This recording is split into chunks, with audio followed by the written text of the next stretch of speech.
Hi, I'm Jonathan Sutcliffe. I'm an Alliance Manager within Trustmarque and Ultima, and today I'm joined by Justin Thorogood from IGEL as we delve into one of the most key topics in the IT industry right now, memory shortages and the impact that is having on the overall market and our customer base. So Justin, welcome. Please, would you like to give an overview of yourself and your role? Sure. So, hello everybody. I'm Justin Thorogood. I work for IGEL, been here 2.5 years. I'm the Area Vice President for UKI, and I also have the privilege of looking after the Asia Pacific market. From your perspective, what are you seeing in the market right now? Could you just give us a bit of an overview of what is happening in terms of the IT shortages and what impact that's having on your customers? Perfect. Yeah, absolutely. So look, from IGEL's standpoint, I think we're going through a bit of a challenging time. I mean, certainly economically, we're certainly seeing, some real hard times for our customers. Small upticks in business, but more importantly, we're seeing the cost of everything go up. Whether it's our shopping, whether it's our consumer goods, and it is fed into the wider industry. The chipset market is dominated by three main players. So you've got SK Hynix, you've got Samsung Electronics, and you have got Micron. And as we have seen, the swathe of the industry, where the IT dominant press is basically showcasing this wonderful thing that's embracing the technology industry in the terms of artificial intelligence and how it's going to transform the way we work.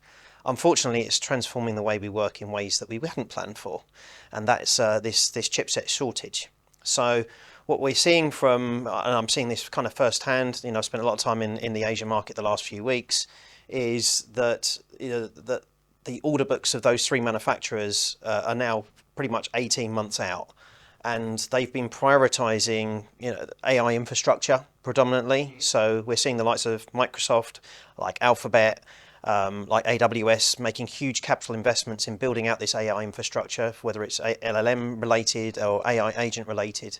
Unfortunately, what this means is the enterprise endpoint devices and even the consumer devices, they've kind of gone down the priority list. So unless those manufacturers have kind of secured their chipsets for the next 18 months, what we're going to start to see a sharper increase, certainly in terms of the cost of those chipsets.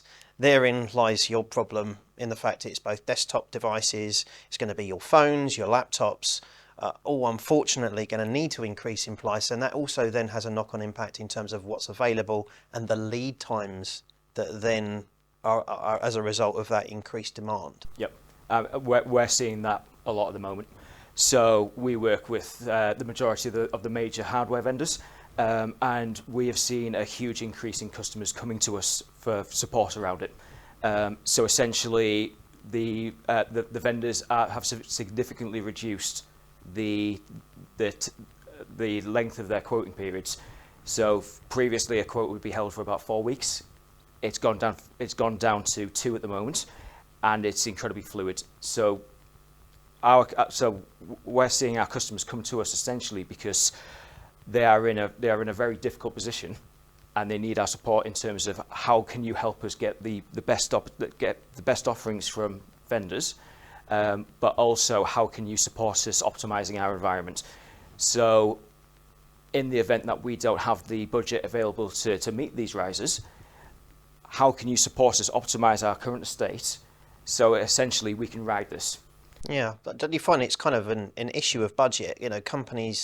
Companies have set their budgets typically towards the end of the year. Obviously, public sector's somewhat different. We're in that live quarter now for the majority of public sector business taking place. But from a budgetary cycle perspective, you take into account the typical device life cycle is normally 3 years, right?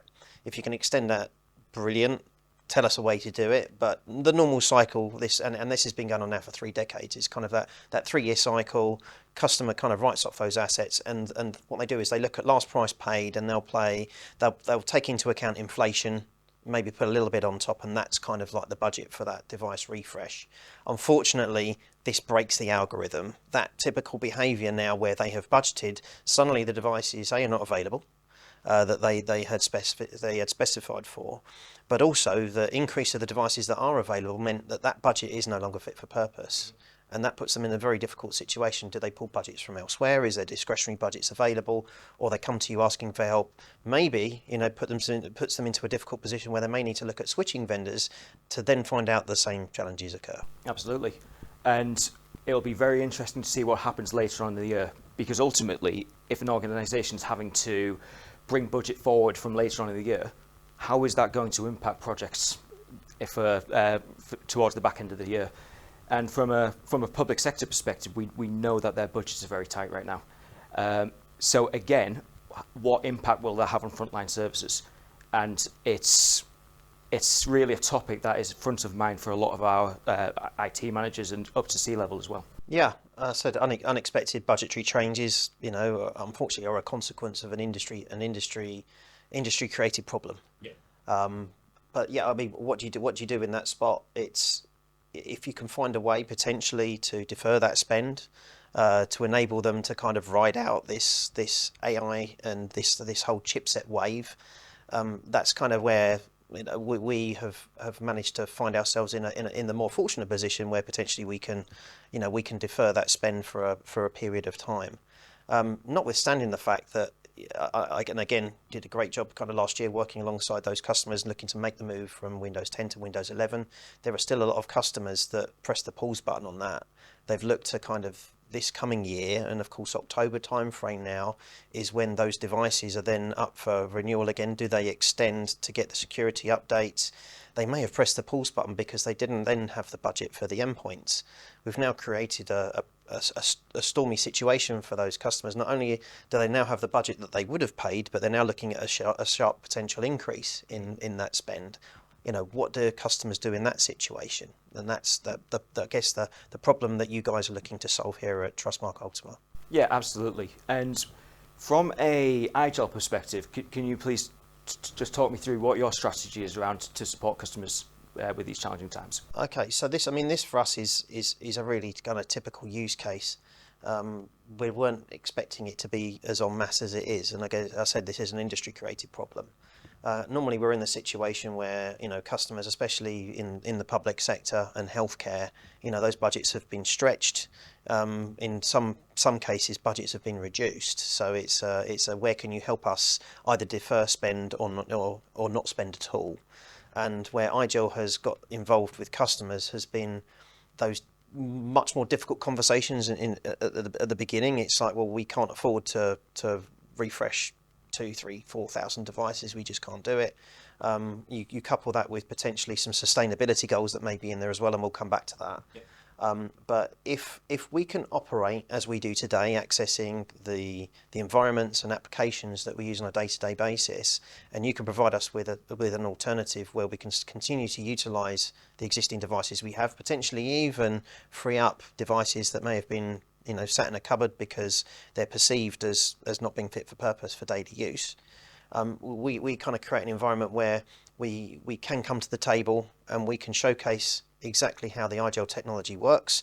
So IGEL, for those that aren't aware, we are a secure read-only modular operating system. We were born out of working with secure government and military customers. The reason being is that ransomware just can't exist in those environments. We all know ransomware has become a much bigger problem. But the side effect is to keep it relevant to the current conversation and question, with a lightweight read-only operating system, it means it's got a tiny footprint on the endpoint device. We can also potentially then consolidate the number of security agents that on the endpoint, which then significantly reduces the specification needed for daily life. We as IGEL feel that you should provide the services, applications, environments that individual actually needs, that persona.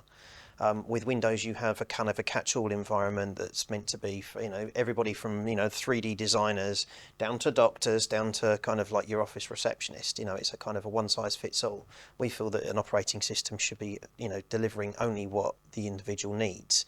So if you provide an environment that's got access to your critical applications, whether usually SaaS-based applications, work with the secure browser vendors, we work closely with the end-user compute vendors, so access into those Windows environments fresh up from the cloud, which can then be wrapped up in a managed service, which I know is something very close to TMS Ultima. But also then just having access to what we most commonly use, which is our collaboration applications, the likes of Zoom and Teams, and all of your kind of your Office 365 type applications as well. When I'm talking to partners, if they kind of comparing Windows to us, we're kind of like the Android to the iOS. It kind of looks and smells the same. You've got a taskbar, you've got your Wi-Fi in the corner, and your applications on there.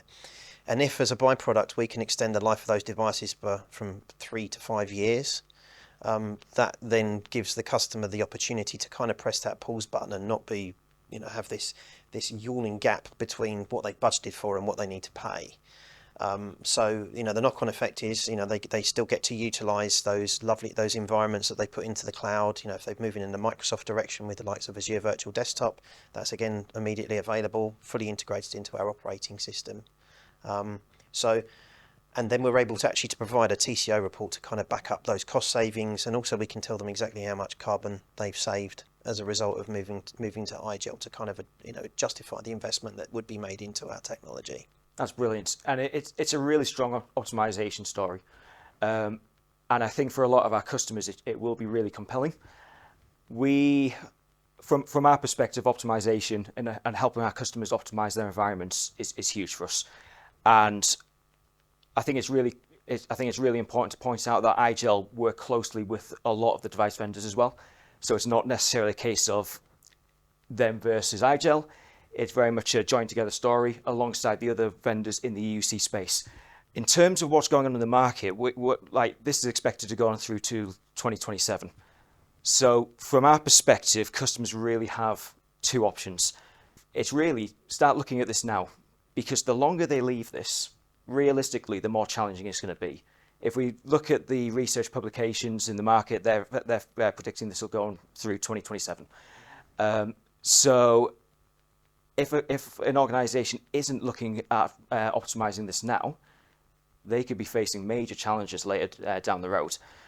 So from an IGEL perspective, if you can help them essentially extend those device life cycles through 2026, 2027, so that they can then look in how do we then refresh our endpoints in 2028, that is a really good story. So I think we've talked there about what we call the get out of jail free card, which is that extending the life of my existing devices. But there are going to be certain companies, certain roles that require they do need a new device. It's reached the end of its life, or the customer has some budget that they need to spend, right?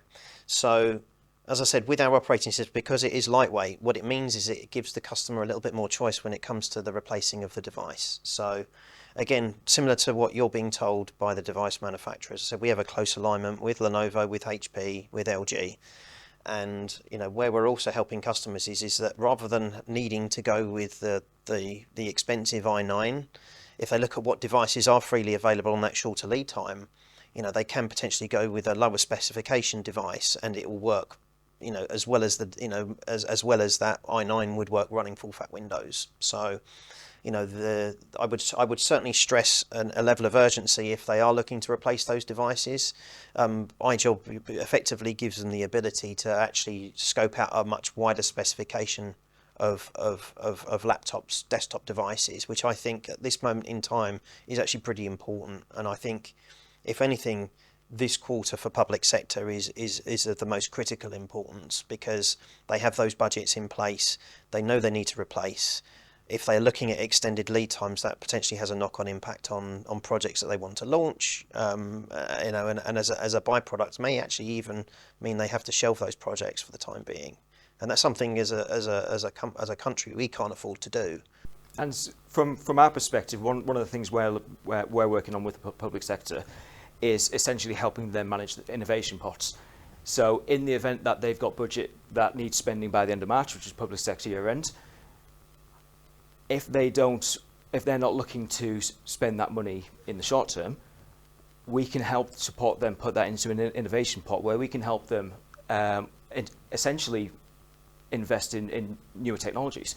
So if they're looking at something like Microsoft Copilot, for example, which is a really compelling solution within the AI age, there are multiple ways that we can reinvest that funding. But in the short term, if an organization needs to refresh their endpoints, now is the time to do it, because from April, May onwards, it is going to become so challenging. We are offering a endpoint assessment, so essentially we will have our specialists go in with a customer and essentially understand what their biggest challenges are and where we can support them. And that may be around looking at, like I said earlier, managed services, for example, or DAS, so we can phase rollouts. But we're also working really closely with vendors like IGEL for customers who aren't in that position, who don't have the immediate budget for a big refresh. And essentially, we've got the best of both worlds. If you want to go through a device refresh now, great, we can support you with that. But if that option isn't available to you, then we work with vendors like IGEL to optimize your environment so we can get you through that. Justin, would you have any recommendations to the viewers here today in terms of how you would recommend navigating this? Well, look, first of all, I would be taking up Trustmarque Ultima on this endpoint assessment. Working closely with some of the other MSPs in the market, especially the ones that run this kind of device as a service, what's initially being spec'd versus actually what's being utilised, I think it's something in the region of 60 to 70% of devices are mis-spec'd. So I think there's a perfect opportunity for a customer to have a better understanding of how the estate is being used.